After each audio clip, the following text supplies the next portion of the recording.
Hello friends and welcome. Today we're going to talk about stacking and why it is so good. We're going to talk about the values of what you get when you stack, kind of like game theory, why it's good, and then we're going to talk about the change recently because it's so good it got nerfed. What exactly does that mean? And finally, let's talk about when core should really start thinking about doing stacks rather than just playing in the lane forever.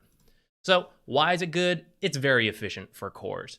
So really you're just grouping up a bunch of creeps for them to easily come in, kill all of them at once, and that's great. Time-wise, mana-wise, cooldown-wise.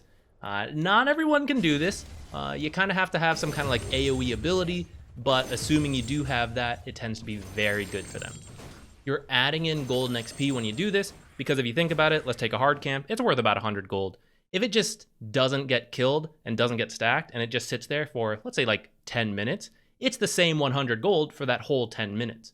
But if you come and stack it, even with the nerf lately, that adds in a new camp worth about 85 gold. So now you have 185 gold there, whereas before it was just 100 gold.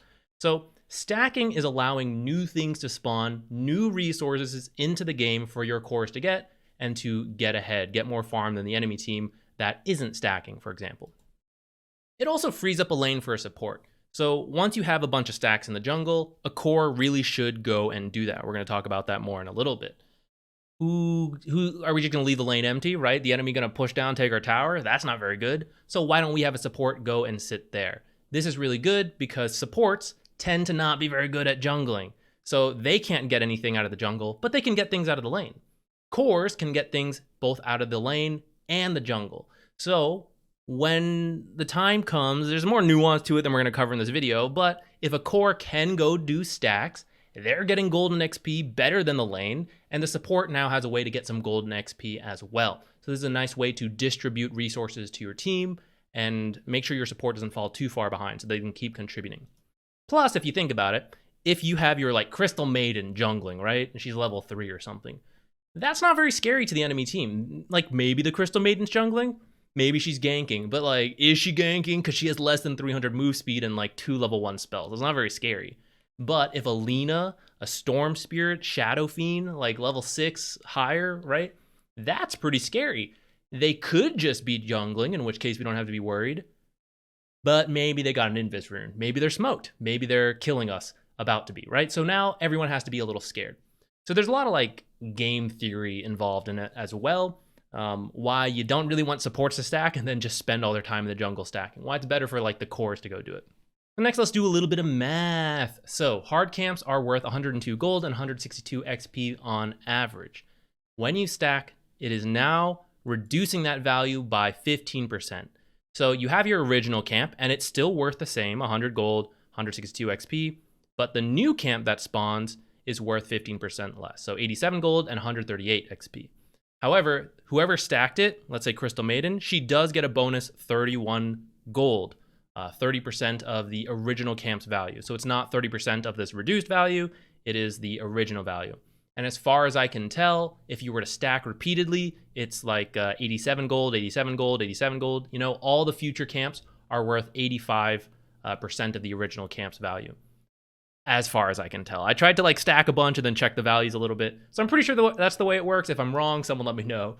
Either way, a lot of these concepts are the same, even if that happens. It's still good to stack, but if it were to be diminishing, it'd be a little worse. However, I think I'm pretty sure that's how it works. So I'll do the math for you. This is the combined value of the original camp plus a stack. And for your consideration, a creep wave, which does increase in value over time. So let's take 7 minutes and 30 seconds through 15 minutes. That's around the time when people will start doing stacks anyways.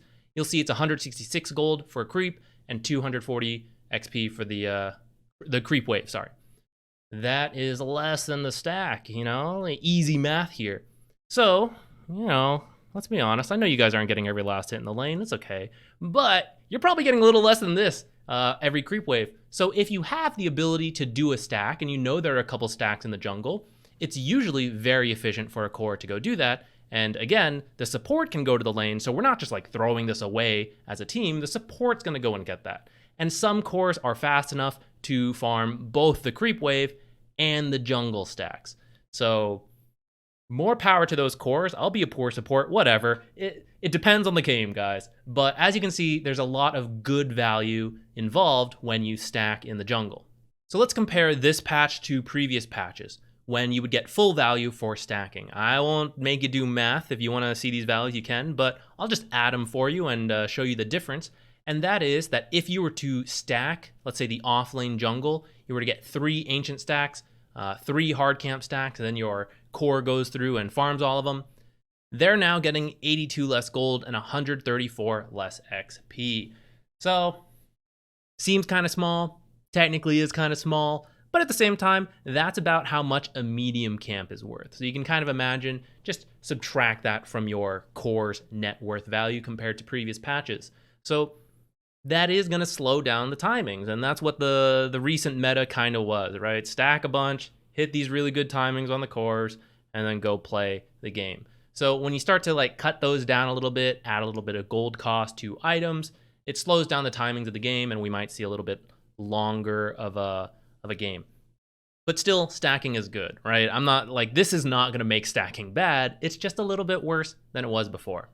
Now, for your consideration, here are the single stack values. So when you have the original camp plus 1 stack, easy through ancients, and then here's the bonus gold the support gets. Now, really, what I really want you to get from this slide is that here's the creep wave, right? So from around the time you get a medium stack or any of the other camps, it starts to kind of become equal in value for a core to choose farming 4 creeps in the lane or to go farm a stack of medium camps. Now, of course, that's the low bar, right? Medium camp is kind of the lowest thing you could stack for your team. Usually you stack like hard or ancient camps if you have the choice. And many supports can stack multiple camps at once. So it's not like you're choosing to just go farm 2 medium camps. It's like you get to farm 2 medium camps, 2 hard camps. Or you wait till they stack a couple times and now it's like 3 medium camps, 5 hard camps, something like that. All at once. Great, fantastic. So the reason I'm pointing this out is that it is very sad when a support spends time to stack and then it gets stolen. That's really bad because stacking itself actually has no value until a teammate kills it. Because I don't get this gold until one of my teammates kills it. We don't get any of this extra resources I added in until someone gets the extra resources I added in. And so if an enemy steals it, that's really good for them. Because I, as a support, had to sacrifice things to stack, right? If I'm stacking, I'm not in the lane. I'm not pressuring the enemy. I'm not getting kills. I'm not ganking. I'm not roaming around, warding, securing runes, things like that. I'm choosing to stack. And like that can be fine, right?